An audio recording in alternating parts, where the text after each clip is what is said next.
Maka hadis ini dikeluarkan oleh Imam Al-Bukhari namun mu'allaqan. Bagaimana makna mu'allaqan? Makna mu'allaqan adalah Imam Al-Bukhari tidak mendengar dari guru atau gurunya, langsung kepada sahabi. Dan di sini dikeluarkan oleh Imam Al-Bukhari mu'allaqan seperti berkata Al-Imam Al-Bukhari, qala Humaid wa Thabit an Anas sujja Nabi sallallahu alaihi wasallam yauma Uhud. Maka berkata Al-Bukhari, berkata Humaid dan Thabit, dari keduanya murid Anas. Maka saya mau tanya, apakah Imam Al-Bukhari mendengar dari Humaid dan mendengar dari Thabit? Humaid dan Thabit fi ayyi tabaqah? Tabaqah ketiga.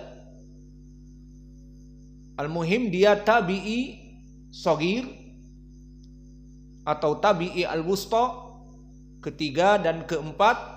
Maka Imam Al-Bukhari fi tabaqah hadi asr, di tabaqah yang ke-11. Bahkan Imam Al-Bukhari bukan dari itba'ut tabi'in. Maka bagaimana di sini mendengar dari Humaid dan mendengar dari Thabit? Jelas terputus. Maka inilah yang dinamakan dengan mu'allaq, hadis mu'allaq. Maka dikeluarkan oleh Imam Al-Bukhari mu'allaq, qala Humaid wa Thabit an Anas. Namun disambung di kutub yang lain, namun kita katakan hadis ini bersambung diriwayatkan oleh Imam Muslim. Maka bisa ditulis diriwayatkan oleh Imam Muslim, hadis nomor 3346. Dan kita sebutkan sanadnya kepada Anas. Di riwayat Muslim bersambung. Qala al-Muslim rahimahullah, haddatsana Abdullah ibnu Maslamah man ibnu Qa'dab al-Qa'nabi min asbatin nas, dari kitab Muwatta Malik. Dia orang terkuat dari periwayatan Imam Malik. Uktubus sanad. Haddatsana Hammad ibn Salamah an Thabit an Anas ibni Malik.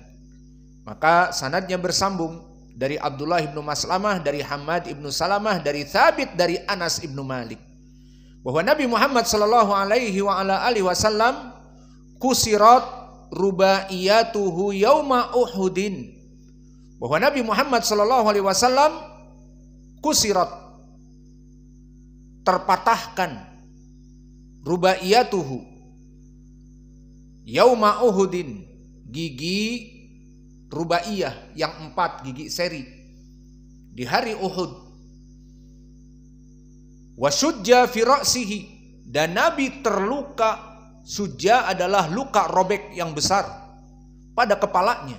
Maka lihat bagaimana Nabi, seorang Rasul yang mendakwakan tauhid dan memerangi orang-orang musyrik kafir di zamannya, dalam keadaan dia terluka. Maka bagaimana Nabi terluka? Faja'ala yaslutu damma anhu, maka keluar darah dari kepalanya yang terluka besar. Wa yaqulu kaifa yuflihu qaumun syajju nabiyahum wa kasaru rubaiyatahu. Maka bagaimana kaum muslimin akan jaya dan menang di dalam peperangan-peperangan, nabinya saja terluka di kepalanya dan patah dari gigi serinya. Wa huwa yad'uhum ilallah, dan dia terus berdakwah kepada Allah dan berdoa kepada Allah. Fa anzalallahu jalla wa ala laisa laka minal amri syai', maka tidaklah bagimu dari perkara-perkara yang sudah ditetapkan oleh Allah. Maka hadis ini hadis yang diriwayatkan oleh Imam Muslim dalam keadaan bersambung dan diriwayatkan oleh Imam Al-Bukhari dalam keadaan terputus, yakni mu'allaq. Dan faidah dari hadis ini dan hadis-hadis yang akan datang ingin menjelaskan kepada kita bahwa permasalahan dakwah Nabi hanya menyampaikan risalah, dan perkara semua orang mendapatkan hidayah, dan perkara semua orang masuk kepada Islam itu bukan urusan Nabi Muhammad. Maka Nabi Muhammad hanya manusia yang mendakwahkan, dan sifat dari manusianya disebutkan di hadis ini bahwa dia terluka dan dia terpatahkan gigi serinya. Dan begitupun hadis-hadis yang akan datang, di antaranya wa fihi an Ibnu Umar, dan begitupun dari Ibnu Umar. Maka hadis ini hadis yang muttafaqun alaih. Hadis Ibnu Umar muttafaqun alaih.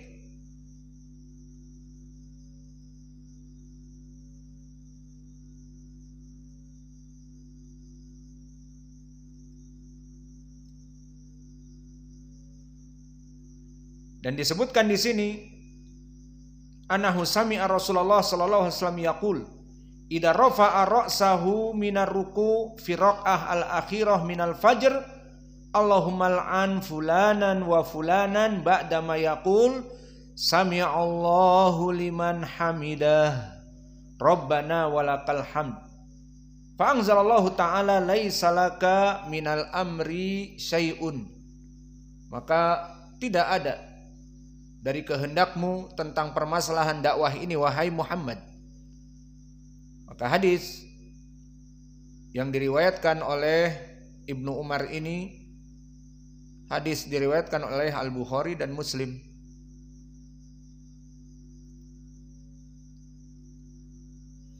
Dan faidah dari hadis ini yang kami sebutkan tadi, bahwa dakwah ini bukan urusan Nabi Muhammad. Nabi Muhammad hanya sekedar berdakwah.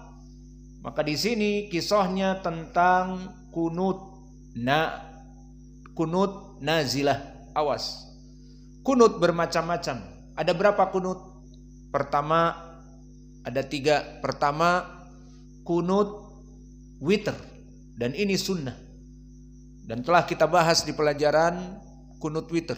Dan yang kedua, kunut fajr, dan ini bid'ah.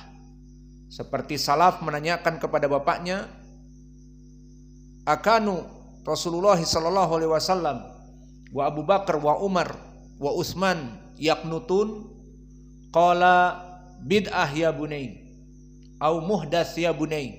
Ini perkara yang diada-adakan wahai anakku.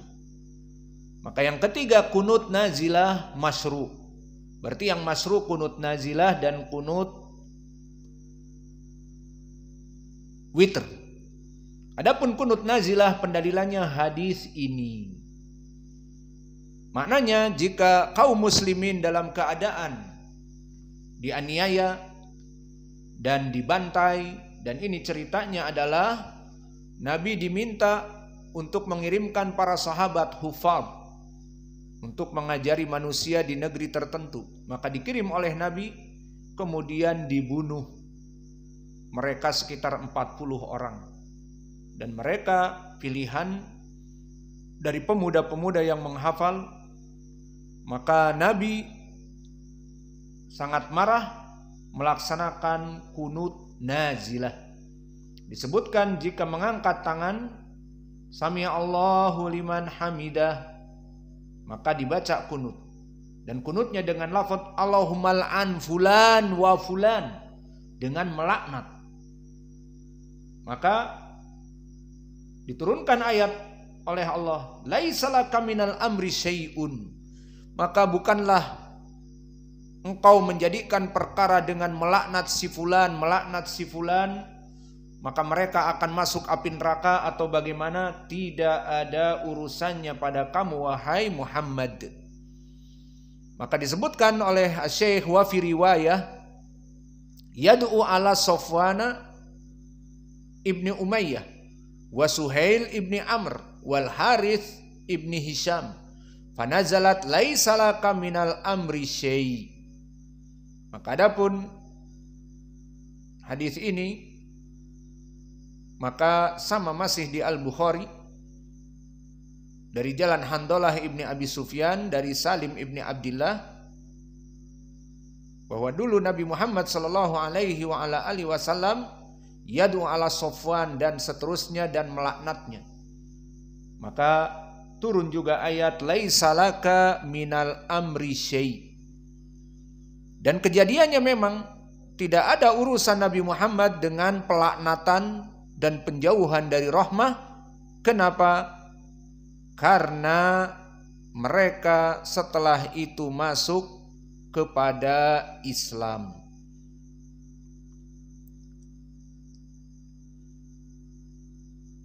Maka Safwan ibnu Umayyah dan Suhail ibnu Amr dan Al-Harith ibnu Hisham man kutila syahidan, bahwa mereka termasuk dari orang-orang yang mati syahid dan masuk kepada Islam dan mati syahid. Maka dilaknat oleh Nabi, tetapi Allah menurunkan ayat laisa laka minal amri syai', tidak ada urusan kamu wahai Muhammad dengan melaknat mereka, menjauhkan mereka dari surga. Namun kalau Allah menginginkan kepada mereka masuk api neraka meskipun kerabat. Namun jika Allah menginginkan mereka masuk surga meskipun mereka tadinya kufur musyrik memerangi Nabi, maka akan dimasukkan kepada surga dengan masuk kepada Islam, memeluk Islam dan masuk surga.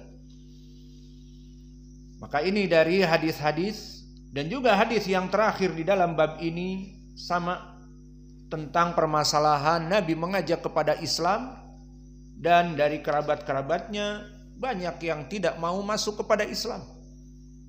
Maka di dalam hadis di sini dari Abi Hurairah, yang mana hadis ini datang juga dari Ibnu Abbas muttafaqun alaih, namun datang dari Abi Hurairah diriwayatkan oleh Imam Al-Bukhari berkesendirian dari Ibnu Abbas muttafaqun alaih. Wa fihi an Abi Hurairah qala qama Rasulullah sallallahu alaihi wa ala alihi wasallam haitsu unzila alaihi wa angdir ashiratakal aqrabin. Maka di saat turun ayat wa angdir ashiratakal aqrabin, maka wahai Muhammad, serulah kerabat-kerabat dekat kamu. Maka Nabi Muhammad SAW di riwayat Ibni Abbas sa'ada ila Sofa, Nabi naik kepada Sofa, dan Sofa pada saat itu masih bukit yang tinggi. Dan di sini disebutkan faqala ya ma'syara Quraisy au kalimatan nahwaha. Maknanya Nabi mengumpulkan mereka. Tidak disebutkan di Sofa, namun di riwayat muttafaqun alaih dari Ibni Abbas, Nabi naik kepada Sofa untuk diumumkan bahwa Nabi Muhammad mengumpulkan kufar Quraisy dan kaum muslimin yang masuk Islam dari kerabatnya. Maka dikumpulkan, Nabi mendakwahi mereka. Ya ma'syara Quraisy, wahai orang-orang Quraisy, istaru anfusakum, maknanya selamatkanlah diri-diri kalian. Maka di riwayat yang lain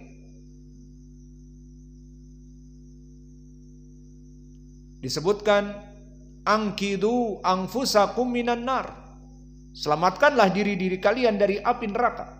Di sini lafadznya istaru anfusakum, maknanya angkidu anfusakum minan nar. La ugni ankum minallahi syai'a. Ini poin pendalilannya, bahwa aku tidak bisa menyebabkan keselamatan kepada kalian selama kalian melaksanakan kesyirikan kepada Allah.